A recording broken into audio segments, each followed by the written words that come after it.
Bonjour à tous, bienvenue dans cette nouvelle vidéo où je vais vous présenter le coffret collector de l'intégrale de Jim Jarmusch. À l'instar de Lars von Trier, hein, que je m'étais pris il n'y a pas très longtemps.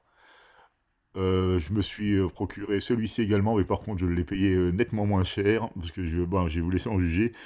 À la base, le coffret est à 99 euros, il contient 14 films. Il était déjà Black Friday, alors qu'il est sorti le 15 novembre. Il est sorti il y a moins de 15 jours et il était déjà à 50%. Alors je sais pas si c'était une erreur ou si c'était vraiment l'affaire du siècle. J'ai déduit, donc il était retombé à 50 euros, et j'ai déduit donc les 30 euros que j'ai gagnés avec le coffret de Lars von Trier, et j'avais encore 10 euros de deux autres achats que j'avais fait un peu précédemment. Donc le coffret, il m'est revenu à 10 euros. Donc c'est vraiment une très très bonne affaire, hein, je pense pas. De toute façon c'est imbattable hein, à ce prix-là. Donc on va le déballer. Apparemment, ils ont repris un peu la même présentation que pour Lars von Trier. Ça a l'air d'être un coffret assez compact, avec des fourreaux carton, je pense, avec tous les films dedans. Donc avant de vous les présenter, je vais vous montrer le contenu. L'univers Jim Jarmusch, cinéaste singulier, fusionne les cultures et les langages cinématographiques. De l'anglaise Tilda Swinton à l'italien Roberto Benigni, à l'ivoirien Isaac de Bancolé, ou encore à l'iranienne Golshift. Oh là, ça va être compliqué là. Golshift. Ouais, bon, Golshift Farhani. Désolé d'avoir massacré le nom. Son casting traverse les frontières et illustre une autre Amérique. Au fil des années se profile une esthétique propre à chacun de ses films, enrichie par son goût pour le voyage, l'errance et le silence, la musique, personnage à part entière, envoûte son œuvre et lui donne un charme unique. Avec virtuosité, Jarmusch redéfinit le genre, expérimentant le réalisme poétique, le récit fantastique et le documentaire, se distinguant ainsi dans le cinéma contemporain. Donc voilà, ça a l'air d'être un réalisateur assez atypique, hein, comme peut l'être Lars von Trier. Le seul film que j'ai de Jarmusch, c'est Deadman avec Johnny Depp. Bon, bien sûr, il apparaît. C'est un coffret Blu-ray, donc il n'y a pas de 4K, hein, et à mon avis, tout va pas être en version française. Donc voilà, supervisé et approuvé par Jim Jarmusch. Donc on va faire le tour des films qu'il contient. Donc là, son premier film, Permanent Vacation, donc qui est un film de 1980 qui contient la version originale anglais mono et les sous-titres français. Ouais, on va retrouver pour ces films les plus rares juste les sous-titrages français. Bon, moi ça me convient, hein, tant que j'arrive à les lire, pas de souci. 2 jours et demi de la vie d'Aloysius Parker, dit Ali, jeune vagabond à la dérive dans les New York délabrés, rencontrant d'autres personnes qui, comme lui, vivent aux frontières du monde et qui ne savent pas comment habiter. Alors, je ne connais pas du tout ce film. Apparemment, c'est bon, c'est pas apparemment, c'est même sûr, c'est en collaboration avec le Pacte. Là, il s'agit bien de Blu-ray, avec exactement la même présentation que pour Lars von Trier, hein, c'est-à-dire des petits digipacks, très sympathiques. Le deuxième film, Stranger Than Paradise, avec un Blu-ray simple. Une jeune Hongroise rejoint son cousin aux États-Unis. Ensemble, ils embarquent vers la Floride. Donc, ça part d'un speech tout simple, c'est très concis. Et c'est un film de 84, avec la langue anglaise uniquement et les sous-titres français. Le troisième, Down by Law. Jacques, proxénète de la petite semaine, et Zach, disjockey, sont réunis dans une cellule de prison de Louisiane. Forcés de se supporter, ils sont bientôt rejoints par Roberto, un immigré italien rempli de l'entrain qui leur manque, qui leur propose de s'évader. Donc là, on a droit à des compléments. On a droit à la version originale anglais mono et les sous-titres en français. Mystery Train, donc là, le film de 1980... c'est où? Bon, ils l'ont précisé sur les premiers, mais apparemment celui-là, ils ont arrêté. Donc on va laisser tomber les dates, c'est pas grave. Vous regarderez sur Wikipédia, ils y sont tous, hein, vu que c'est l'intégrale. Donc Memphis, Tennessee, la ville du King Elvis Presley, un couple de Japonais en pèlerinage, une jeune femme venant chercher le reste de son mari, quelques copains dépressifs et alcooliques vont se croiser sans vraiment se rencontrer. Alors, c'est des sujets un peu vagues, hein, donc je sais pas comment il a tourné tout ça. Night on Earth. Donc 5 histoires de taxis se déroulant simultanément dans 5 villes du monde. À Los Angeles, New York, Paris, Rome et Helsinki. Avec des compléments. Un film de 2h07. Apparemment, ça a l'air d'être un film à sketch. Avec la version originale en DTS HD et les sous-titres français uniquement. Deadman, donc je vous le disais, hein, c'est le film que j'ai. Je crois que c'est le seul film que j'ai de lui. Ah, je vous ai pas montré les intérieurs en fait. Je vais faire ça vite fait. Hop. Voilà. Mystery Train. Voilà. Done by Lowe. Avec Roberto Benigni apparemment. Et les autres, je vous les avais montrés. Donc Deadman, qui était sympathique, hein, de mémoire, j'en garde un bon souvenir. William Blake prend le train vers l'ouest pour y exercer le métier de comptable. Arrivé dans le sinistre ville de Machine, il s'y trouve accusé à tort d'un double meurtre et prend la fuite. Une balle logée près du cœur, accompagné de Nobody, un Indien cultivé qui le prend pour un poète anglais, William Blake. Ah oui, d'accord, ouais. Parce que ça, apparemment, il a le même patronyme qu'un poète connu. Il s'engage dans un périple à travers l'Ouest sauvage. Donc là, on a l'anglais-français. Bon, comme je vous disais, c'est un film un peu plus connu. Hein. Donc là, on a l'anglais-français, le doublage français avec les sous-titres français. Les films tournés en noir et blanc. Ghost Dog. Alors, je sais que celui-là est très connu. C'est peut-être le plus connu de sa filmographie. Donc celui-là, je ne l'ai pas vu. C'est avec Forest Whitaker, il me semble. Ouais, en effet, voilà. Celui-là a 2 disques, je suppose qu'il a les bonus, ouais, comme c'est indiqué là. Alors, c'est un gros film aussi, donc il a droit à son Blu-ray de bonus intégral, pour lui seul. C'est au milieu des oiseaux, dans une cabane perchée sur le toit d'un immeuble abandonné, que Ghost Dog étudie un ancien texte samouraï, Ghost Dog. Ça se tient. Il est un tueur professionnel qui se fond dans la nuit et se glisse dans la ville. Quand son code moral est trahi par le dysfonctionnement d'une famille mafieuse qu'il emploie de temps à autre, il réagit strictement selon le code samouraï. Alors, ça a l'air plutôt intéressant, encore un sujet complètement différent des films précédents. Donc comme vous pouvez voir, même sur le Blu-ray du film, il y a... Ah non, c'est le Blu-ray bonus. Oui, parce que vu la durée, 42 minutes, 30 minutes, 16 minutes, 22 minutes, 16 minutes, c'est blindé.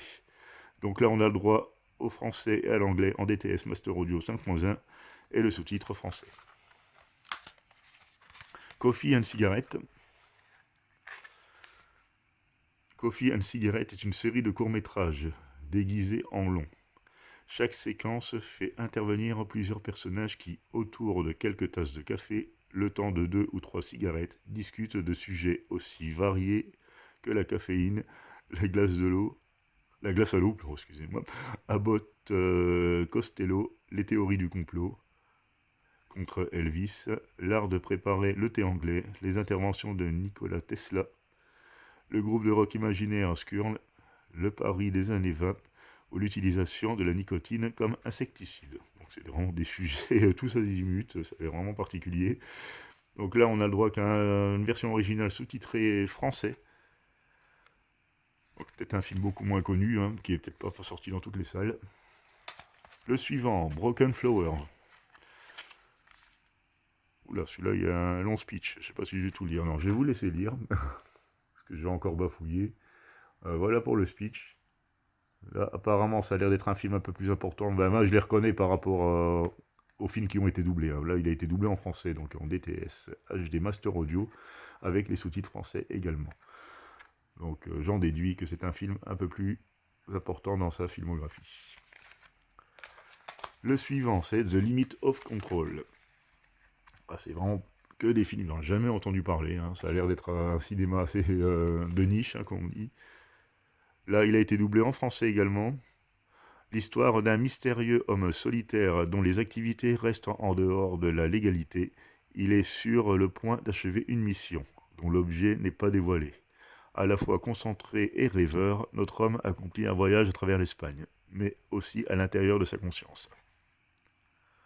Donc là, français-anglais, sous-titrage français. Bon, tous ces films apparemment avoisinent les 2 heures, hein, donc ça a l'air bien chargé. J'espère que c'est pas trop long et que je ne vais pas décrocher, parce que j'aime bien le cinéma particulier, mais faut pas que ce soit trop non plus perché, quoi. Autrement je risque de décrocher.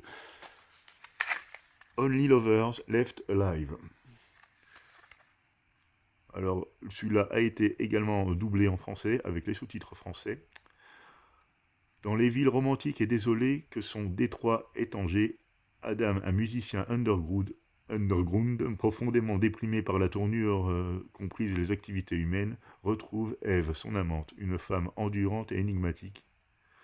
Leur histoire d'amour dure depuis plusieurs siècles. D'accord. Mais leur idylle débauchée est bientôt perturbée par l'arrivée de la petite sœur d'Ève. Aussi extravagante qu'incontrôlable, ces deux êtres en marge, sages mais fragiles, peuvent-ils continuer à survivre dans un monde moderne qui s'effondre autour d'eux? Eh bien, tout un programme. Donc celui-là a été doublé en français et sous-titres français également. Patterson. Patterson vit à Patterson, c'est original, New Jersey, cette ville des poètes de William Carlos Williams à Allen Ginsberg, aujourd'hui en décrépitude. Chauffeur de bus d'une trentaine d'années, il mène une vie réglée aux côtés de Laura, qui multiplie projets et expériences avec enthousiasme, et de Marvin, bulldog anglais. Chaque jour, Patterson écrit des poèmes sur un carnet secret qui ne le quitte pas. D'accord. J'ai vraiment du mal à cerner de quoi ça parle exactement, parce que ça a l'air d'être des sujets complètement anodins. Et là, c'est encore un film d'1h58, donc qui est encore dans les 2 heures, qui a été doublé en français et avec les sous-titres français. Gimme Danger. Apparu pour la première fois à Ann Arbor, Michigan, en pleine révolution contre-culturelle, le style du rock'n'roll puissant et agressif des Stooges a fait l'effet d'une bombe dans le paysage musical de la fin des années 60, soufflant le public avec un mélange de rock, de blues, de R&B, de free jazz. Le groupe au sein duquel débute Iggy Pop posa la fondation de ce qu'on en appellera plus tard le punk et le rock alternatif. Gimme Danger retrace l'épopée de Stooges et présente le contexte dans lequel l'un des plus grands groupes de rock de tous les temps a émergé musicalement, culturellement, politiquement et historiquement. Jim Jarmusch retrace les aventures de leurs mésaventures en montrant leur inspiration et les motivations de leurs premiers défis commerciaux jusqu'à arriver au panthéon du rock. Donc là, apparemment, c'est un documentaire avec les origines, le premier groupe d'Iggy Pop. Ça peut être intéressant à voir. Moi qui aime plutôt bien le rock plutôt métal aussi. Là, ce serait plus du hard rock.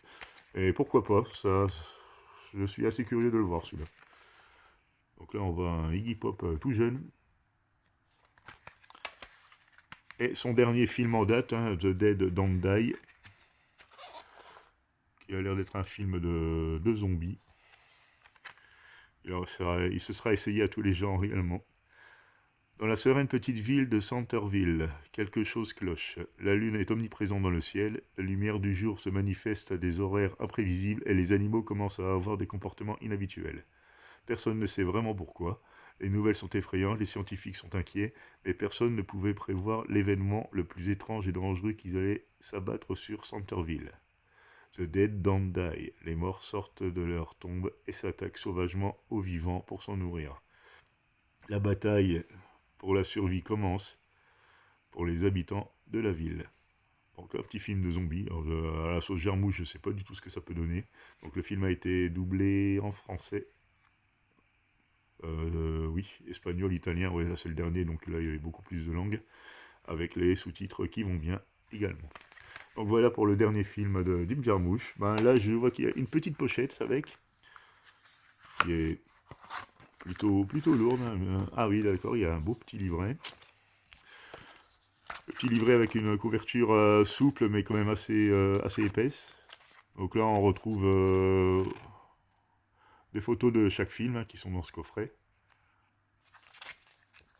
Ça a l'air plutôt sympathique. C'est bon, c'est très photographique, on va dire. Il y a beaucoup de photos et pas beaucoup de texte. Hein. Mais bon, je regarderai ça tranquillement. Et nous avons droit aussi à des photos, hein, chose qu'ils n'avaient pas dans une planche de stickers. Et des photos qu'ils n'avaient pas donc dans le coffret de Lars von Trier. Avec Roberto Benigni.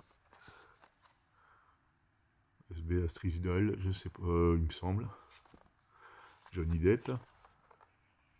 Ah, je vais pas reconnaître tous les acteurs. Hein, parce que... Voilà. Bon, c'est du carton, hein, c'est les photos, c'est même des cartes postales en fait. Donc vous voyez le format un peu plus grand que du 13-9. C'est plutôt sympathique. Donc voilà pour la présentation de ce coffret de Jim Jarmusch, actuellement en vente sur la Fnac à 99 €, avec 20 € sur votre carte Fnac Plus si vous la possédez. Je vous remercie de m'avoir regardé et à bientôt pour une nouvelle vidéo.